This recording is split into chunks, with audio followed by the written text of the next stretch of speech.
Hi, my name's Paul Scalzo with Scalzo Real Estate. I'm very excited today. I have Derek Spencer. Derek, say hi to the camera. Hello, how are you doing today, internet world? Yeah, so Derek and I are going to talk about today, as a young adult, when is the right time to start buying real estate, and primarily for the reason of investment, not for the reason of owning your own home. Is that correct, Derek? That is correct, yes. So, Derek, how old should you be? Start in your 20s.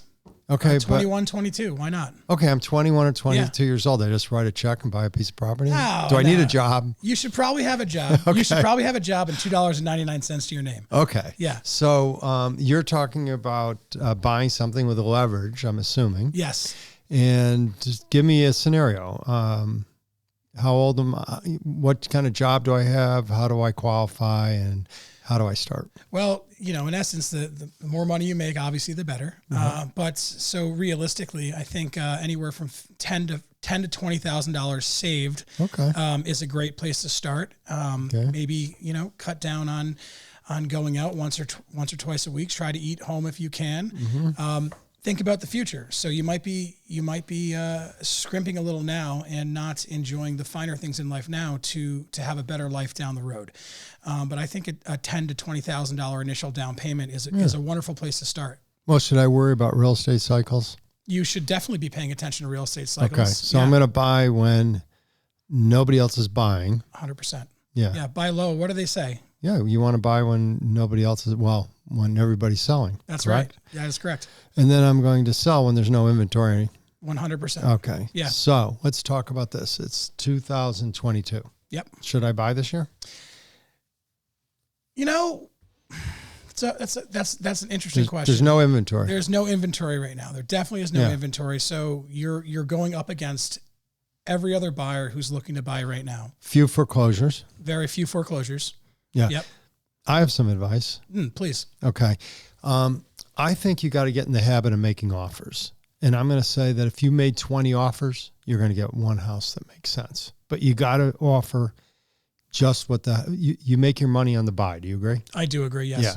So the offer has to be under market by 20%, because if you have to liquidate, it's going to cost you 20% to get rid of it quickly. Yep. Right? I agree. So you're talking, let's say it's a 200,000, so the value is 200,000, you might want to buy for somewhere between 1.25 to 150.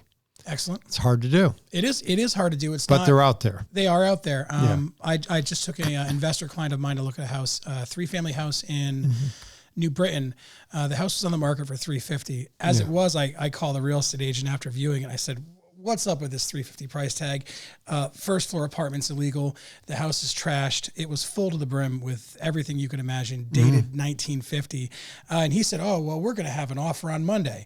A few months later, the offer they had on Monday was $150,000. Right. So you have to not be afraid to throw that lowball offer out there. Well, I like it when there's something wrong with the home. Of course. Yeah. Yeah.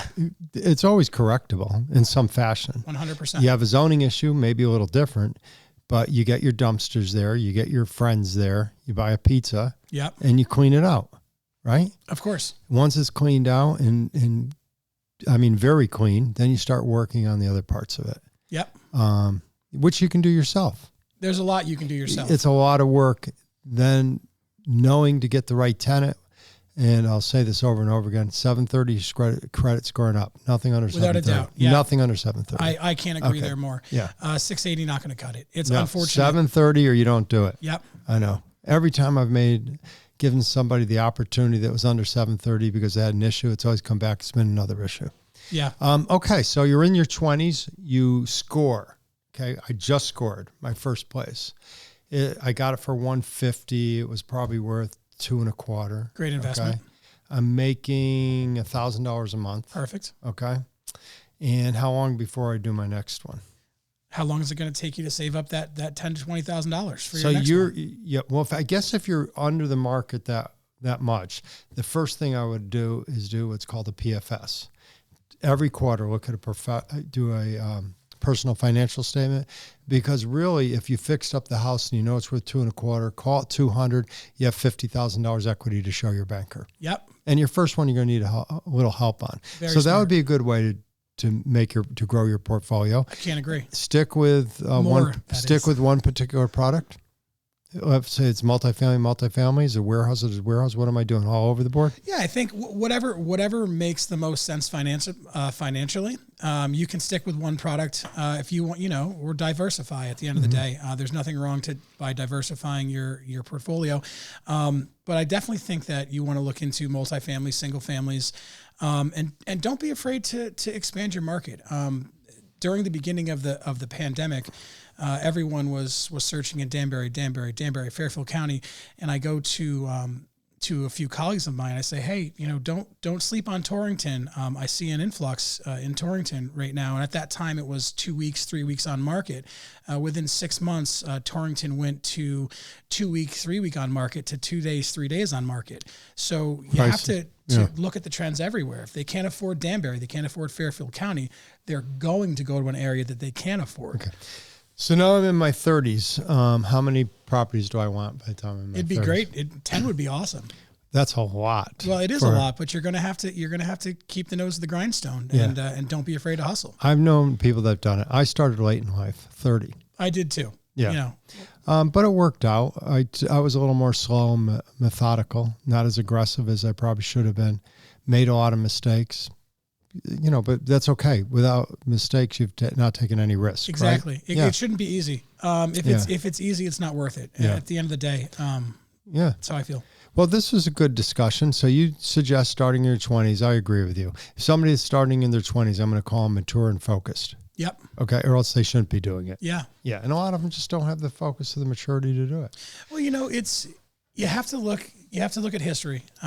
History teaches us a lot. You have to understand, follow the trends. And if you want to live comfortably in your 50s, you need to start in your 20s. Yeah, that's a good point. You never know what's going to happen in life. That's right. Well, I really like the real estate industry. It's methodical. You can follow it. A lot of government intervention now. Yep. So, rates are going up or they're going down, but there's a supply issue right now. Things are going very well. Even with rates high, things are going very well because there's no supply. Definitely money being made in the real estate industry right now. Without a doubt, unequivocally. Thank you, Derek, for your time. Thank you. You were very polite. I appreciate that. Thank you, Paul. Okay. Bye now. Have a good day.